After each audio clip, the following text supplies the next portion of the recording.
네, 샬롬 샬롬 반갑습니다. 반갑습니다. 네, 반갑습니다. 네, 한 주간 어떻게 잘 지내셨습니까? 건강하게? 뭐 주중에 연락을 주고받았던 분들 중에는 또 뭐 밀접 접촉자가 돼서 또 이렇게 있는 분도 계시고 몸이 안 좋아가지고 아프신 분들도 계시고 또 새로 취직하신 분들도 계시고 뭐 굉장히 다양한 뭐 이번 주에 결혼하는 분들도 계시고 내 삶은 변동 없는 것 같아도 계속해서 세상들은 뭔가 일이 일어나고 있는 것 같아요. 머리를 자른 분도 계시고요, 그렇죠? 네. 오늘부터 새로운 성경인 룻기를 조금 강해하려고 합니다. 룻기를 강해하면서 룻기를 강해함에 앞서서 여러분들에게 드릴 비밀 고백이 하나 있어요. 뭐냐면 여러분 생각보다 저는 여러분 생각보다 훨씬 더 재밌는 사람이라는 비밀을 하나 알려드리면서 햇소리였고요. 예, 재미가 없잖아. 봐봐 안 웃으니까. 그렇죠. 이건 그냥 햇소리였고 비밀이 뭐였냐면 이 룻기는 제가 교회 창립을 2018년 7월에 했는데 그 전에 저희 집에서 한 3달 정도 모였는데 그때 그 처음 모였던 분들과 함께 조금 나눴던 본문입니다. 대부분은 못 들으셨을 거예요. 대부분은 못 들으셨을 거지만 그럼에도 불구하고 이미 했었던 설교라는 것이죠.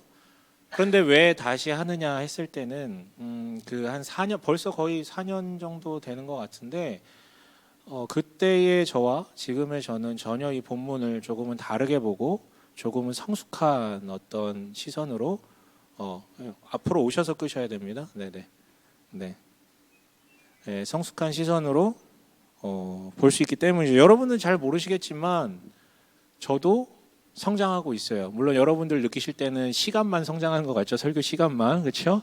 그게 아니라 성경을 보는 눈도 더 깊어지고 있고 동시에 세상과 사람을 보는 눈도 더 깊어지고 있기 때문에 아마 그때와는 조금 더 다른 중요한점을 두고 조금 다른 시선으로 여러분들과 나눌 수 있지 않을까. 어차피 들으신 분들도 별로 없지만 하지만 더 깊어졌기 때문에 이걸 나누고 싶다라는 것은 부차적인 의미고 더 본질적인 의미는 따로 있어요. 뭐냐면 이 룻기가 바로 지금 우리 시대의 우리의 현재 상황에 가장 시적절한 메시지를 품고 있다라는 생각 때문에 그래서 여러분들과 이 룻기를 좀 나누려고 합니다.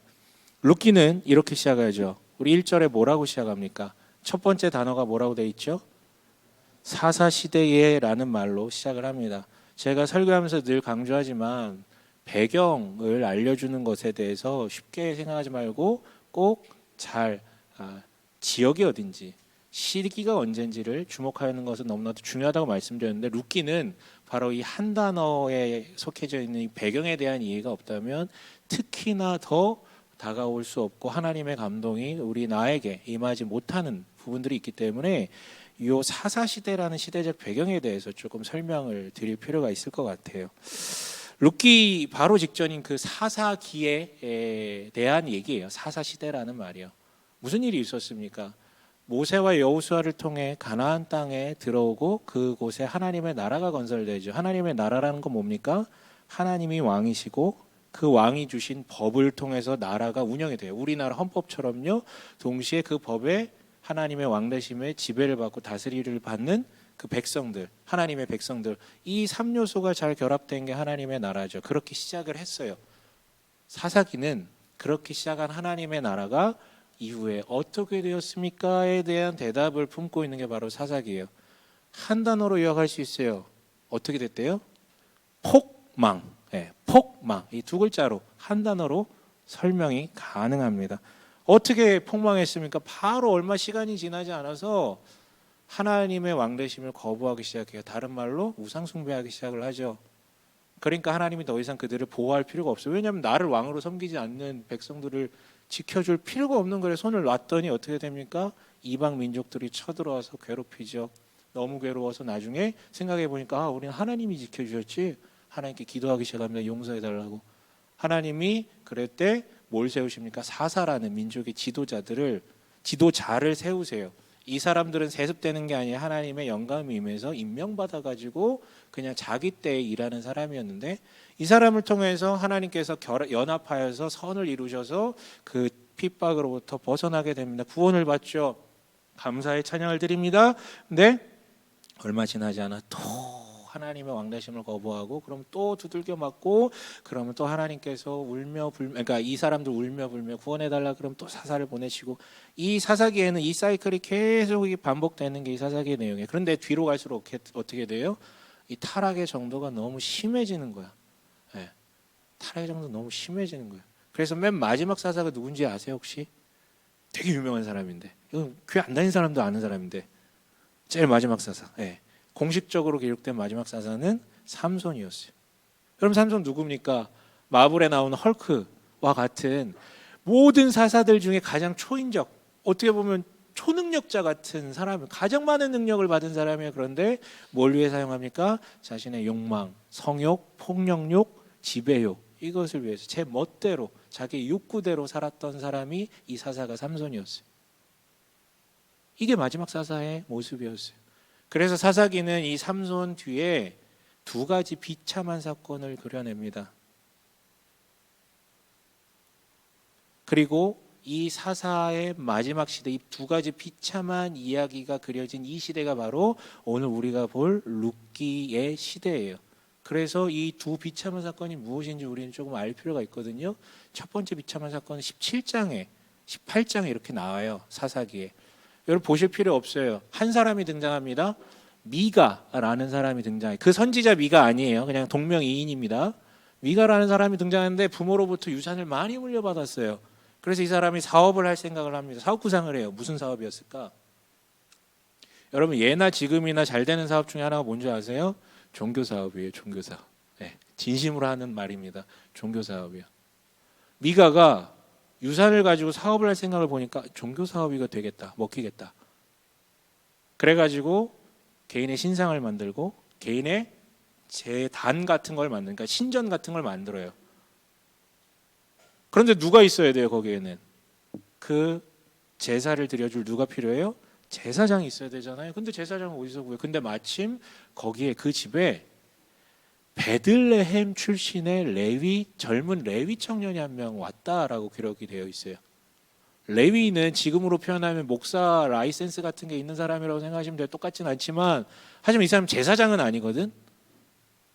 근데 미가가 봐서 이 사람을 개인 제사장으로 고용합니다. 자, 아다리가 다 맞았어요. 그리고 사업을 시작하죠.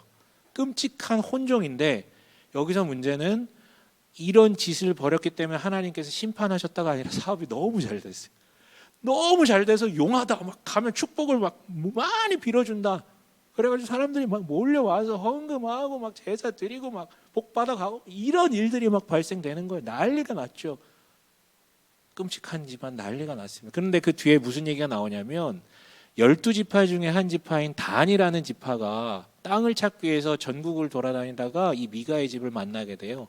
근데 딱 보니까 오씨 뭐 이렇게 영험한 이렇게 잘 되는 사업이 있었어? 그래가지고 이게 지금 자영업자였는데 이 젊은 레위 청년을 강제적으로 빼앗아 가지고 자기 지파의 제사장으로 삼습니다. 이제는 자영업이 아니라 뭐가 됐어요? 대기업에서 운영하는 종교 사업이 된 것이었죠.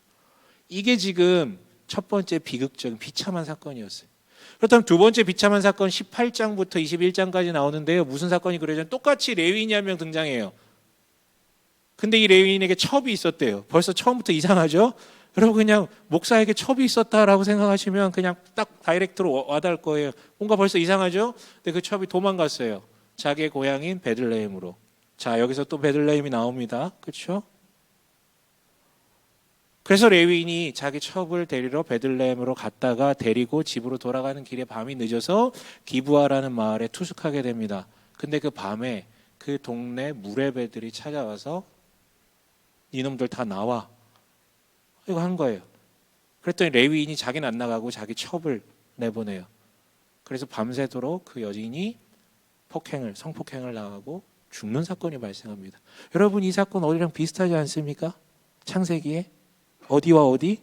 소돔과 고모라에서 있었던 사건이죠. 그래서 사사기는 뭘 얘기합니까? 사사시대 마지막 룻기 시대에 무슨 일이 일어났다고요? 소돔과 고모라가 이스라엘 땅에서 고스란히 지금 재현되고 있다. 그 정도로 바닥을 쳤다라는 얘기를 하고 있어요. 하지만 그래도 정의가 남아 있었나 봐요. 이스라엘 지파들이 이 소식을 듣고 어떻게 우리 땅에서 이런 일이 발생해, 소돔과 고모라가. 그래가지고 사람들이 연합해서 이 사람들을 징계하려고 오는데, 문제는 11지파만 동참하고 이 기브아를 보호하고 있었던 베냐민은 거기에 반발합니다. 그래서 어떻게 됩니까? 내전이 발생해요. 서로 죽이고 막 이래요. 그래서 이스라엘 11지파는 우리한테 하나님의 정의가 있다라고 생각해서 하나님께 기도합니다. 하나님 칠까요 말까요? 하나님 치라고 하세요. 칩니다. 뒤지게 맞아요. 아니 하나님이 가라 그래서 했는데 이게 어떻게 된 일이니까 다시 한번 묻습니다. 칠까요 말까요? 치래요. 또 쳤어요. 근데 또 뒤지게 맞아요. 엄청 죽어요. 마지막으로 구하자. 하나님 칠까요 말까요? 이번엔 쳐라. 그래서 이기게 됩니다. 뭔 얘기입니까 여러분? 내전도 내전이지만 하나님의 뜻을 구하는데 하나님의 뜻이 명료하게 다가오지 않는, 그 누구도 하나님의 뜻을 모르는 시대가 됐다라는 거예요. 잘 오지도 않지만. 그게 하나님께서 일부러 오발탄을 주신 것인지 아니면 걔네가 잘못 들은 건지 모르겠지만 누구도 하나님의 뜻을 분별할 수 없는 시대가 되었다라는 것이죠. 여러분, 그게 그런 시대였어요.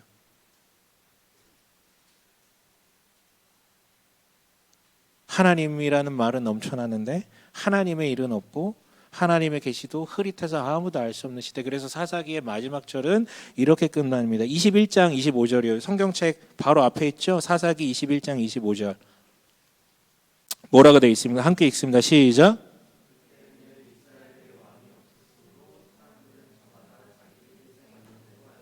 이게 사사기 마지막 장 마지막 절이거든요. 근데 이게 그 두 가지 비참한 사건이 17장부터 나온다 그랬잖아요. 17장부터 이 얘기가 계속 반복되어서 나와요. 여러분, 이게 맞는 말입니까? 이스라엘 왕이 없었나요? 아니요, 있었어요. 누가 왕이라고요? 하나님. 그러나 왕으로 섬기지 않았죠. 그랬더니 하나님께 손을 놔버린 게 바로 지금 이런 모습이었어요. 정리하면 이래요. 하나님의 이름은 많지만 많은 이들이 그걸 종교사업화했고, 하나님의 이름을 전해야 되는 영적 지도자들은 오히려 더 부패해가지고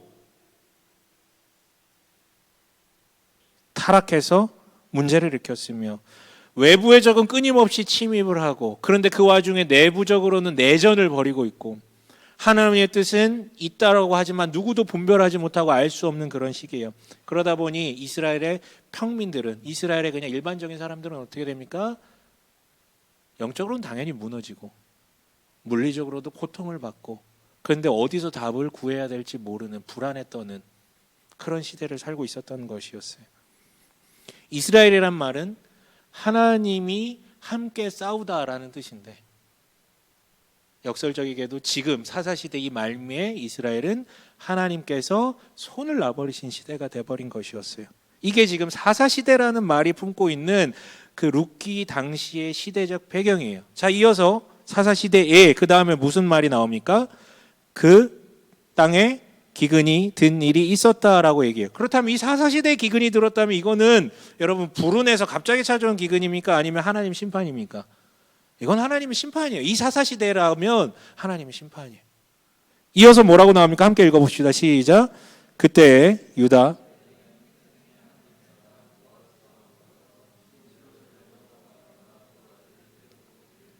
네, 성경 좀 읽어주고 계시죠? 네네네. 네. 여기서 바로 이제 베들레헴이라는 지명이 등장하네요.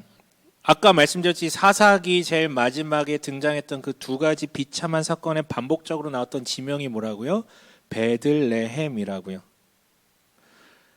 개인적 제사장에 대해서 돈 받고 신나게 설교하고 축복하고 제사 드려주던 그 젊은 레위인 청년이 베들레헴 출신이었고, 첩이 대해서 나중에 엄청난 폭행 가운데 죽어버렸던 그 여자도 베들레헴 출신이었어요. 한마디로 룻기의 공간적 배경이 되는 베들레헴은 어떤 곳이다? 혼돈과 파괴와 슬픔의 자리라는 것을 우리가 알 수 있어요.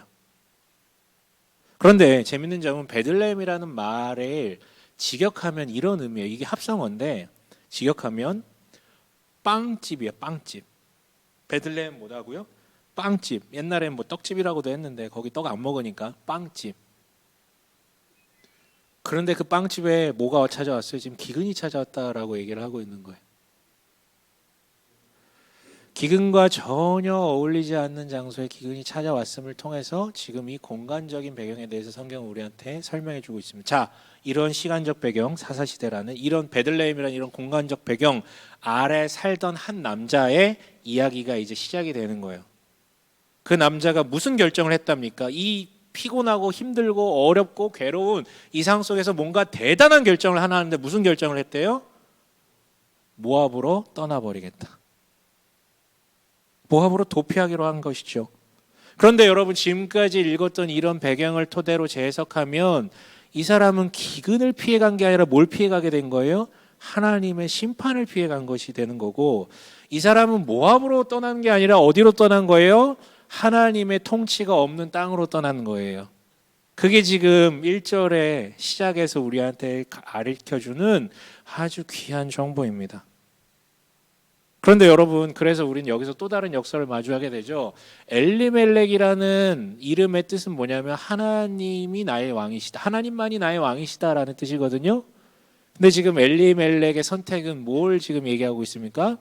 내가 나의 왕이다, 나는 내 마음대로 하겠다, 사사기의 표현대로라면 내 마음에 맞는 대로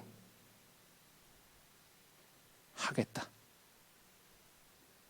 지금 보여주고 있죠. 여러분, 제가 본 엘리멜렉은 별로 등장하진 않지만 굉장히 성실하고 착하고 가족 중심적이고 그리고 지혜로운 인물 같아요. 이 위기의 순간 결단력도 있었던 것 같고요. 하지만 그의 됨됨이와 상관없이 성경은 지금 엘리멜렉에 대해서 그 역설적인 인물에 대해서 꼬집고 있는 거예요. 아무리 뭐 그 사람 착해도 상관없이 그 사람은 그냥 이 사사기적 인물이었다. 사사기 시대를 사는 아주 일반적인 인물이었다. 그런데 이 역설적인 배경 아래 아주 신중하게 결정했을 거 아니에요. 여러분, 그냥 한번 이사 가는 것도 얼마나 많이 찾아봅니까? 그런데 완전히 나라가 다른 곳으로 지금 가는 거잖아요. 얼마나 신중하게 결정하고 갔겠어요. 근데 그 결과물이 어땠냐고요. 본문에 뭐라고 얘기합니까? 3절부터 5절까지 한번 읽어보도록 하겠습니다. 3절부터 5절입니다. 함께 읽겠습니다. 시작.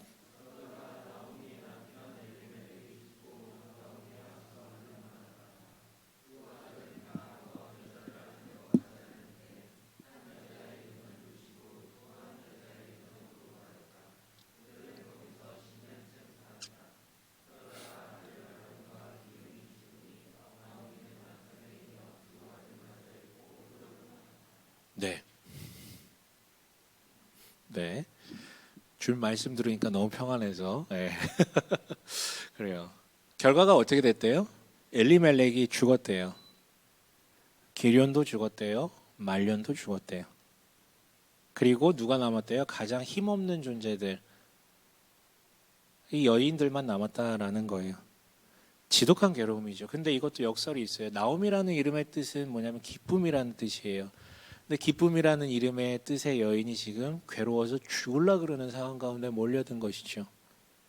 그러니까 뭡니까 여러분, 이 역설의 시대에 내렸던 엘리멜렉의 그 결정은 지극히 뭔가 잘못되어 있음을 성경이 우리한테 알려주는 거예요. 자, 이제 얘기할 수 있을 것 같아요. 무슨 얘기요? 제가 룻기를 여러분들과 나누고자 결심한 이유요. 왜 룻기인가? 이 시점에 저는 이 룻기의 이 역설적인 모습들이 지금 우리 시대 이 한국 기독교를 사는 그리스도인들의 모습과 되게 겹친다라고 분명히 확신하거든요. 무슨 말이냐면 구약의 이스라엘은 신약으로 가면 교회라는 말과 가장 가깝게 전환이 돼요. 교회예요, 교회. 똑같지는 않지만 교회가 곧 이스라엘이에요, 구약에. 그런데 현재 한국교회의 모습은 이 룻기 시대의 사사 시대라고 불리는 그 말과 너무 겹치는 부분이 많아요. 교회가 종교 사업화되는 경우들이 너무 많고 그 교회를 인도하는 영적 지도자들이 귀한 분들도 많은데 타락하고 부패하는 경우들. 그래서 존경은커녕 사회적 지탄을 받는 대상이 되고 있죠. 그래서 여러분 뭐 영화나 드라마 같은 거 보면 목사라는 직업군이 딱 나오면 그냥 여러분 그냥 바로 이제는 딱 클리셰가 되지 않았어요? 아, 나쁜 놈이겠구나. 나중에 뒤통수 치겠구나. 그런 시대가 돼버렸어요, 여러분. 오징어 게임 보셨잖아요. 그래서 이제는 목사가 목사했네 뭐 이런 표현이 등장할 수도 있어요.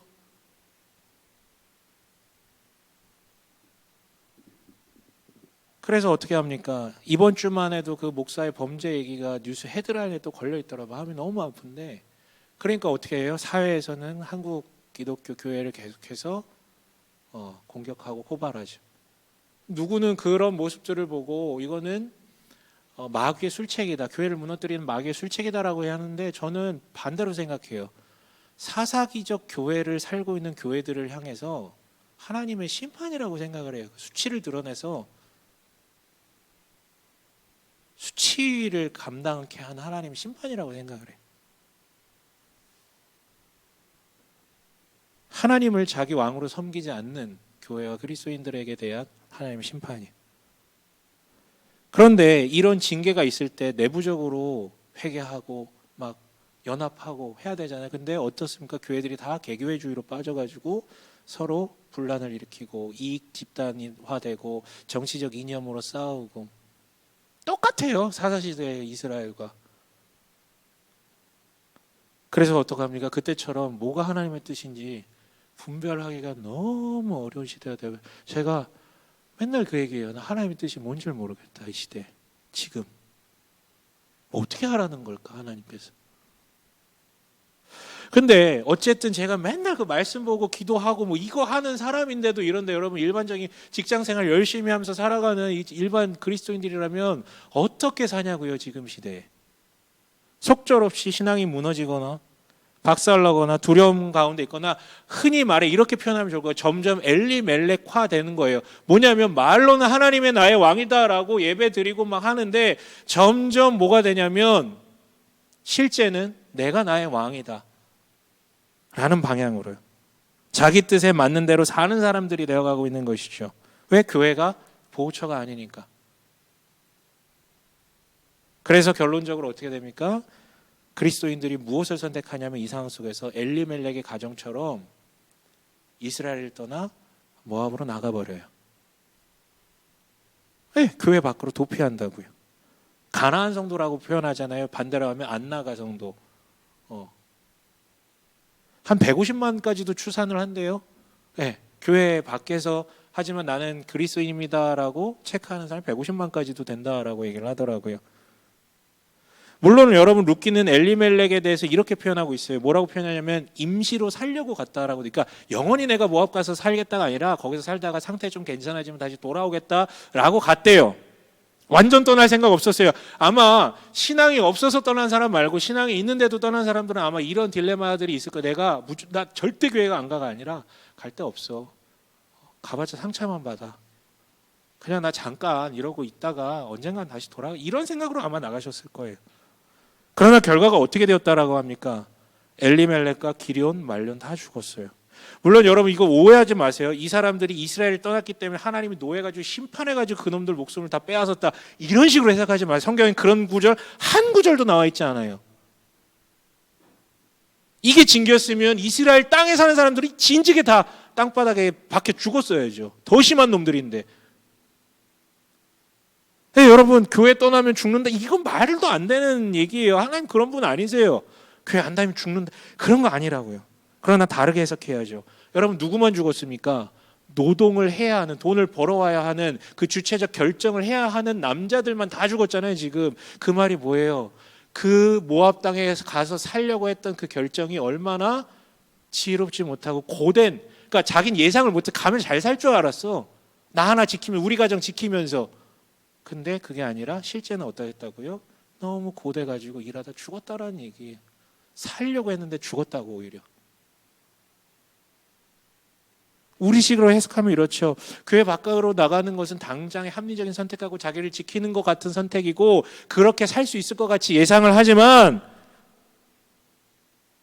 실제적으로는 어마어마하게 괴롭고 심지어 영적 소멸에까지 이룰 수 있는 그런 선택이라고요. 여기서 말하는 게 예배당에 나와서 예배 드린 거, 그건 온라인 예배로도 드릴 수 있잖아요. 그거 얘기하는 게 아니라 나와 함께 이 신앙을 지탱해 주는 그런 공동체를 얘기하는 것이죠. 여러분, 이게 루키만의 얘기가 아니라 우리 시대의 데이터도 정확하게 그 얘기를 해요. 이 150만으로 추산되는 이 사람들의 신앙 상태를 조사해 보면 점점 떨어지고 더 나아가 아예 신앙이 사라졌다라고 고백하는 사람들이 점점 늘고 있어요. 지금 루키도 그렇게 얘기하고 있고 우리 시대의 데이터도 그렇게 얘기하고 있어요. 여러분, 자신의 신앙을 숨긴다고, 이 시대에 자신의 신앙을 숨긴다고 혹은 교회를 벗어나면 되는 문제가 아니라고, 이거는 그런 문제가 아니라고요. 그런데 여러분, 여기서 엘리멜렉의 진정한 문제가 뭐였습니까? 모압 땅으로 갔다라는 거에 떠나니 많이, 이 문제가 진짜 큰 문제가 아니라 진짜 큰 문제는 그의 이름대로, 즉 하나님이 나의 왕이다라는 이름 뜻이 무색하게 모압으로 떠나는 그 과정에 있어서 하나님 뜻을 묻지도 않았고, 말씀이 뭐라고 하는지 기다리지도 않았고, 기도하지도 않았고, 그냥 상황에 맞춰서 합리적인, 자신만의 합리적인 선택을 했다라는 거예요. 묻지 않았다라는 거죠. 하나님의 기준이 어디 있는지, 뜻이 무엇인지. 하나님이 가라 그러면 모압으로 갈 수도 있죠. 야곱이 그랬잖아요. 그렇죠? 야곱에게도 가나안 땅에 있으라 그랬었어요. 근데 야곱은 뭐 했어요? 이집트로 갔잖아요. 근데 그때 하나님이 가라고 하세요. 간 게 문제가 아니라니까. 모압 간 게 묻지 않고 기다리지 않고 기준 삼지 않은 게 문제라니까. 그렇다면 여러분, 우리는 사사시대와 같은 이 시대를 사는 우리는 우리에 대한 그 하나님의 뜻은 무엇이고 어떻게 살아야 될지에 대해서 어디에 물어봐야 되는 거예요? 여기 물어봐야죠. 저가 아니라 여기 물어봐야죠. 그렇다면 성경은 뭐라고 대답합니까? 사사시대에 노출된 사람들한테 어떻게 하라고 얘기를 합니까? 성경은요, 성경 두 가지 버전으로 얘기를 해요. 첫 하나가 우리가 나눌 루키고요, 또 다른 하나가 똑같은 사사시대로 시작하는 사무엘상이에요. 사무엘상 얘기를 좀 해볼까요? 공식적인 사사가 삼손으로 끝났다라고 얘기를 하는데 사람들이 계속해서 임명했어요. 사사를 자기들끼리. 지도자는 있어야 되니까, 왕 같은 사람이 있어야 되니까. 루시 시대에 어떤 사사가 세워졌냐면요, 엘리라는 사사가 세워졌었어요. 사무엘상 그 얘기로 시작하거든요. 근데 이 사람이 어떤 사람이래요? 눈이 영적인 분별력이 없는 사람. 그 아들들도 똑같이 사사가 될 운명을 갖고 있는데 이 제사장들이 뭔 짓을 하고 돌아다녀요? 성전에 봉사하는 여인들을 희롱하고 성폭행하고 재물을 막 자기들 마음대로 끊어다가 먹고 이러다 죽잖아요. 그러니까 여러분, 이 시대의 리더들이라는 게 얼마나 정말 깜깜이들인지를 사무엘상 처음부터 그 얘기하고, 사사시대라고.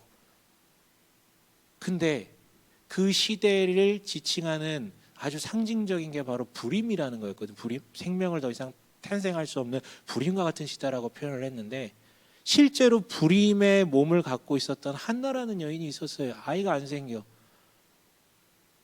사람들은 기도조차도 더 이상 하나님이 일하시지 않는다, 우리 세대 끝났다, 하나님 더 이상 일하지 않는다, 마치 요즘과 같아요. 그런데 한나라는 여인이 기도해요. 끝까지 기도해요. 하나님은 생명을 낳기를 원하신다라고 생각하시면서 끝까지 기도해요. 지금 시대의 불임과 이게 너무 연결짓지 마세요. 아무튼 그런 상징적인 인물이 한나가 끝까지 포기하지 않고 하나님께 기도합니다. 하나님 거기 응답해 주셨어요. 그래서 새로운 생명을 낳게 해주셨어요. 마치 불임과 같은 시대에도 하나님이 일하시면 새로운 생명을 낳게 하실 수 있다라는 증거처럼, 그게 바로 사무엘이었고, 그 영웅처럼 등장한 사무엘의 역할로 인해 그가 완전한 사사로 등극하면서 이스라엘이 회복되고 개혁돼요. 그 다음 펀치로 더 큰 펀치가 날라오죠. 다윗이 등장해요. 하나님 일하실 수 있어요. 이게 사무엘상의 답변이었어요. 모두가 포기하고 기도조차도 안 하는 그 시대에 기도하는 한 여인, 믿고 구하던 그 한 여인의 기도로 말미암아 새로운 생명이 탄생했고, 그런데 그런 어떤 위대한 자들로 말미암아 개혁을 일으키셨다고요. 여러분, 사무엘과 다윗, 히스기야, 요시야 등이 그런 인물들이었어요, 구약에. 근데 교회사에도 이런 인물들이 있었죠. 어거스틴이 있었고, 루터가 있었고, 웨슬리나 이런 사람들 있었어요. 개혁자들. 하나님이 보내신 거예요. 그 답답한 시대를 뚫게 하기 위해서 영웅과 같은 사람을 보내주셨다. 우리 시대도 마찬가지예요. 여러분, 하나님은 우리가 봐서 야, 교회 망했다, 야, 이거 뭐 되겠냐, 하나님 뜻도 잘 모르겠다 라고 하는 시대에도 하나님은 똑같이 여전히 일하고 계세요. 이미 일하고 계신다고요. 우리 기도해야 돼요. 그런 지도자들을 세우고 보내달라고. 그런데 사무엘서가 아니라 저는 룻기를 선택했어요. 왜냐하면 룻기는 사무엘서와 전혀 다른 방향의 대답을 우리한테 주고 있거든요. 뭐냐면 앞서와 사무엘서와 같이 신앙적 영웅들을 통해 위에서부터 개혁해 오는 것이 아니라 베들레헴이라는 그 이스라엘에서도 되게 작은 동네에 아주 평범한 아낙네들, 그런데 그 아낙네를 통해서 아주 평범한 방법들로, 일상의 방법들로 그 베들레헴이 하나님 나라로 회복하는 그 얘기를 그리고 있거든요. 그러니까 소위 말해서 우리와 같이 너무나도 평범한 그리스도인들을 통해서. 근데 여러분, 그 룻기의 핵심적인 인물로 누가 등장합니까? 룻이라는 여인이 등장하잖아요. 사실 룻만이 아니라 나오미도 있고 보아스도 있고 있는데 대표적인 인물은 룻이잖아요. 그래서 룻기라고 이름이 지어졌는데 이 룻이 어떤 여인입니까? 오늘 본문에 룻에 대해서 정확하게 뭐라고 서술하고 있습니까? 뭐라고 표현하고 있어요? 3절에 룻에 대해서 뭐라고 수식해요? 모압 여자라고 수식해요. 이게 유일한 룻에 대한 설명이에요. 그런데 여러분, 모압이라는 말은 뭡니까? 이 여인은 원래 이스라엘 여인이 아니라 흔히 이방인이라고 불리는 이스라엘이 아닌 비이스라엘인이다. 지금 시대로 표현하면 비그리스도인이다. 그런데 어느 날 남편 만나가지고 교회 조금 다니기 시작하다가 아직 찬송가도 뭔지 모르고 성경도 뭔지 잘 몰라. 근데 이제 그게 맞는 것 같아 하면서 다녔던 그런 여인이다라는 뜻이에요. 여자라는 뜻은 뭡니까? 주체적 결단을 할 수 없는, 가치가 부여받지 못한 존재. 지금 시대로 표현하면 학력도 낮고 외모도 별로고 능력도 없고 재산도 없고 부모도 연약한 그런, 가진 것은 한 몸뚱아리밖에 없는 그런 사람. 사회에서 무가치하다고 평가받는 존재. 이 모압 여자라는 뜻이 그런 거죠.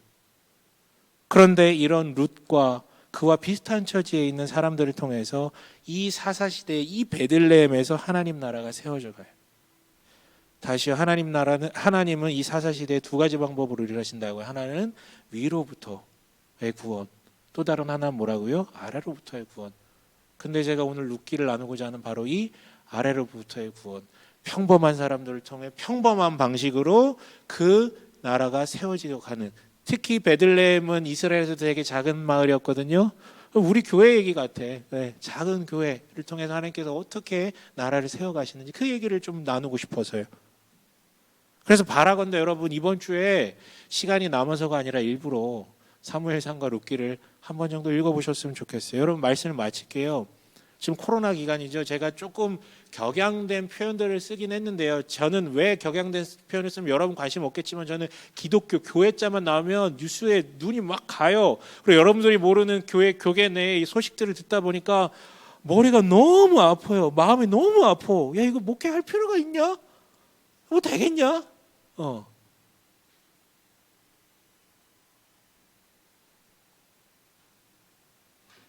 답이 없어 보여. 그럼 이런 시대에 내가 일상을 살아가는 그리스도인들이 이 성도들한테 무슨 위로를 할 수 있을까? 나도 이렇게 조바심 나고, 나도 이렇게 불안함감 막 이렇게 쏟아지는데, 나도 하나님 뜻 잘 모르겠는데.